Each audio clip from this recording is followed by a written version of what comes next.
Hey everyone, Coach and Hoka One Athletes H. Canaday here with another Training Talk Tuesday. This is episode number 14, I believe. Sorry, getting this one out a little late. It is still Tuesday here while I'm filming. By the time I upload this, though, it's probably going to be Wednesday. Maybe we should just call this Training Talk Wednesday. But thank you so much for all your comments and votes from last week's video. Great comments. The one that got the most thumbs up and the question that I'll answer today is it says, great Training Talk Tuesday as always.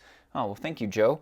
Question: what are common things that runners should look for when analyzing video of their own running? And I think this was asked and voted on in prior weeks, and I believe it was in the context of actually analyzing your own running form when maybe looking at video clips of that. And if you've known me for over the years, the last 12 years, done a lot of running form analysis types of videos. Truth be told, I am not a running form expert. I'm not a gait expert, not a classically trained PT. I did get a BS in ergonomic design, so I wanted to design running shoes.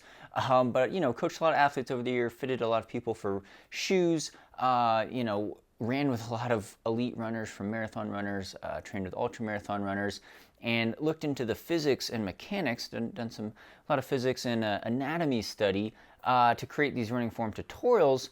But you can go to a PT, physical therapist, or a specialist, some gait doctors, so to speak, who have the technology. They got the slow motion cameras, the treadmills, the software. Now you got not just apps with best fit lines, but also software with sensors. I did that a couple months ago, actually. So I'm no expert, but there's important things I think that some people could look at, and we get questions all the time with our coaching business, Higher Running, about analyzing your form. And there's some basics that I just want to break down in this video that you could do at home, especially if you have a treadmill or you have someone else who could kind of film you, at least from like a side view and a front view, rear view type of shots. Phones are amazing these days, cameras on those, to look at for mainly injury prevention, but also to help you run faster. Now, a quick note with running form.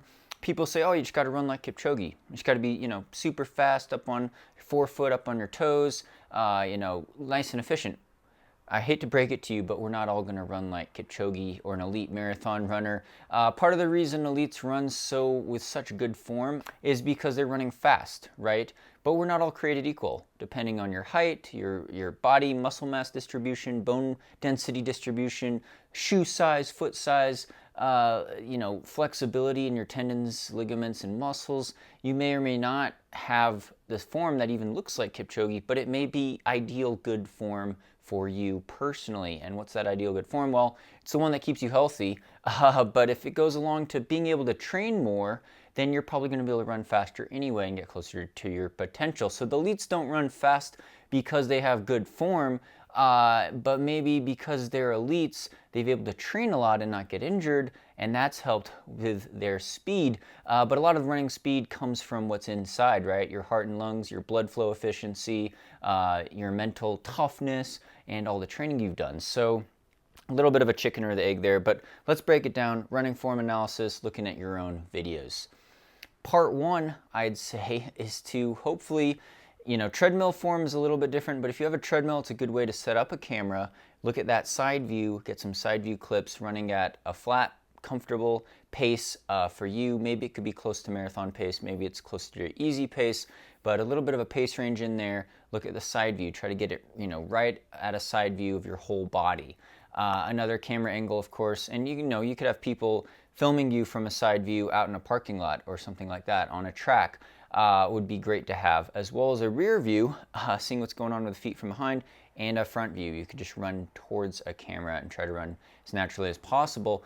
But the first thing we like to look at, and this kind of goes with having maybe a 30-second video clip at least, is your stride rate or cadence. Now, we've gone over this a lot in previous running form tutorials, but it's how many steps you take per minute, right? Stride rate, cadence, I'm going to use both of those terms. They mean the same thing. How many steps you take in a minute. And for flat running on a smooth uniform surface, for most people, if you're going, marathon race pace, 10K race pace, somewhere in there, you want to generally be closer to 170 to maybe 190 steps per minute. That's not a tried and true formula. It used to be, people say, oh, 180 is the golden number. Well, it varies a bit. But, if you're 150, unless you're going really, really slow and almost power hiking, that's still probably not going to be very efficient. Whereas if you're way over 200 steps per minute, maybe you could benefit from a little more power in your stride and lengthening your stride a little bit. But the thing with stride rate, so you could count. You could count looking at the video in real time, how many steps did I take in 30 seconds or 1 minute.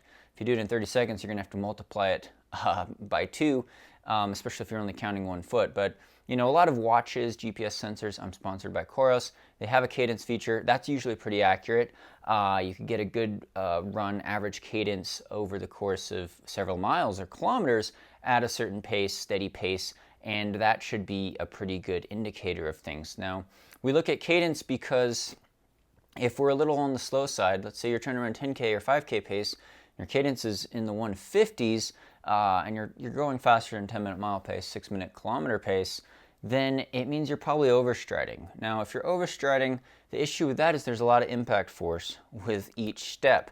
It's a lot of impact force. It's really jarring. It could be an injury risk. It also probably means, and this is what you can analyze in your side view, that you might be coming down slightly in front of your center of gravity, your center of mass. Doesn't necessarily mean you're heel striking bad, although usually people do heel strike, and I'm one of those heel strikers myself. But if you're heel striking really bad, you're braking, you're landing with that foot considerably out, let's say at least 6 inches out in front of your chest and stomach center of gravity, that best fit line of your torso, that's pretty far out. You should be landing maybe a little in front of your body. That's perfectly natural. A little bit in front is okay, but you want to actually visualize that you're landing almost behind or at least straight underneath your body as you go forward. The other thing to look at with this side view is, and the thing about video is great, is you could do it in slow motion. So slow motion analysis, you could even pause a frame and you could see if you have a slight forward lean. That's another big thing we generally look for. It's generally a positive thing for most people.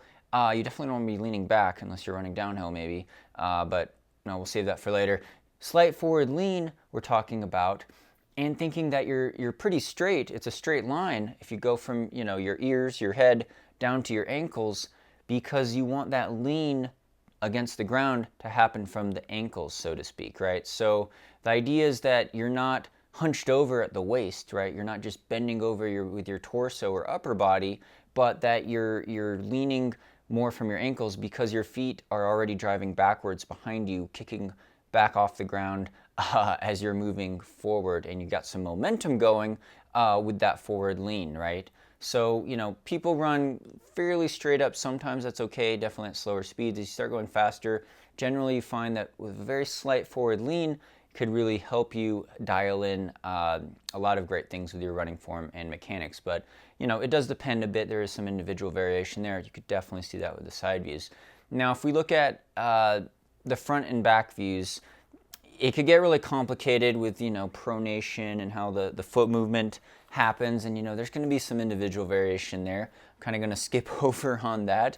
The other main thing I'd say to look for, especially the front view, is with the upper body arm swing and the shoulder counter rotation, you don't want your hands crossing the midline of your body, so to speak, right?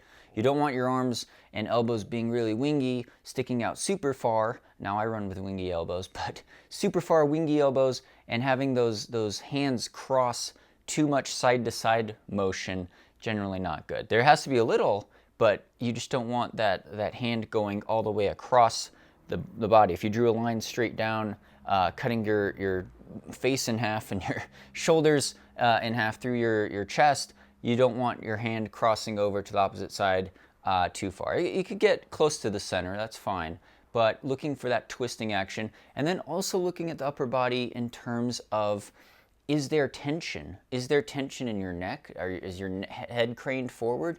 Is there a lot of tension maybe in the shoulders, the trap muscles, the shoulders, are you rounding your shoulders, and that's what's causing your twisting with your upper body? A lot of times when we get tired, we tend to clench up our hands, and you clench up your hands, it clenches up the other muscles in your arms, and it could cause tightness in the shoulders and neck as well, and that's going to restrict your breathing, cause more twisting, make you thrash more, just not be good, efficient distance running form. So, you know, those are the main things I would look for. And some of the best video clips, honestly, are video clips of you in a race.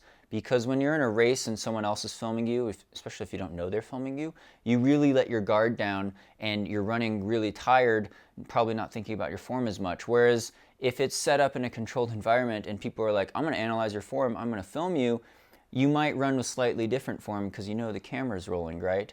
And if you're, you know, super fresh and not super tired, your form's also probably going to be better or different if you're thinking about it. So bottom line, I wouldn't overthink it too much. If you keep getting injured and there's an injury issue that's hampering you over and over, that's when it's time maybe to go to the expert, get, you know, some PT, even some imaging done maybe, depending on the injury, and realize that, you know, yes, bad running form and bad habits can cause these injuries, but it's, you know, it's a tough cycle to break sometimes, and a lot of it can be caused by genetic things, right? Leg length discrepancies, tightness here and there. I've certainly got some tightness that's formed over time, muscle imbalances. Some of it could be work or stress related, stuff like that. And it's very individual with that, and that your best form probably won't look like Kipchoge, but if it's good enough form to keep you healthy so you could train more, that's really the important thing, because when you could start training more, you're probably naturally getting more efficient and faster anyway at distance running. So that's my talk on running form, looking at your own videos. Thanks so much to everyone who submitted comments and questions. Comment below on this video for next week's Training Talk Tuesday topic and upvote comments. The top voted one will be the one I will answer next week. Thank you so much to all the Patreon supporters for really making this channel possible. Thanks to title sponsor Hoka One One, keeping the dream alive, as well as everyone who buys training plans from our website, higherrunning.com. Also, side business project, side channel project, a good friend of mine, Steven Ganoza, and I traveled out to Hard Rock 100 this past weekend, and for our mutt running business venture, check out the Mutt Running channel, we did a film on our good friend boulder runner Ryan Smith, part of the Rocky Mountain Runners. You can check that out on the Mutt Running channel over there. It's a film of his race at the Hard Rock 100. Great event, really fun to go see and watch in the mountains of Colorado out here. So thanks for all your support. Hope you're doing well, and stay tuned for more VO2 Max Productions.